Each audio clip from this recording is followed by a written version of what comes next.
if you want to have a go at growing your own bedding plants for the garden or containers or hanging baskets, there's still time. You can either sow the seed, or one of the easiest ways to do it is to buy small pots of seedlings like these from a garden centre. They're really inexpensive and there's enough in there for the average size garden. And all you need to do then is to grow them on a sunny windowsill or a conservatory, or if you've got a cold greenhouse at this time of the year, that will give them just enough protection from frost.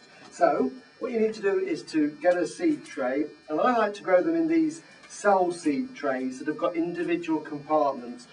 The reason for that is when you come to plant them out, when the danger of frost's gone, at the end of the spring, you're not going to disturb the roots and the plants will establish much quicker. Fill that with a multi-purpose compost.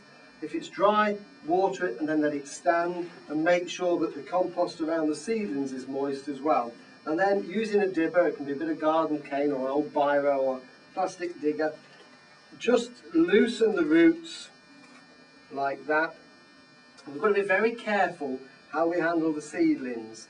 Only ever use the seed leaf to hold them with. We don't grab them by the stem, because if you do, you'll bruise the stem and it'll rot off. So handle them by the leaf, that won't do any damage. And then with the dibber, we're going to make a hole in the compost and we're going to feed the roots down and gently firm the soil around, the compost around them.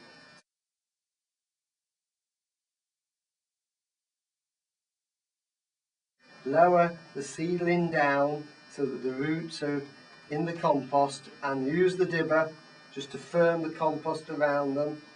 And what we can also do is we can, when we put them in the hole, we can make sure that they go a little bit deeper so that the leaves are just sitting above the surface of the compost.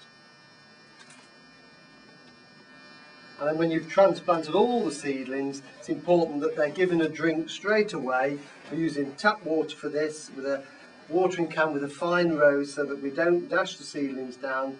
The watering just settles the roots and keeps them nice and moist. And what we want to do with these busy lizzies is keep them somewhere light and frost free. In about 6 weeks' time, they'll be big enough to use in containers.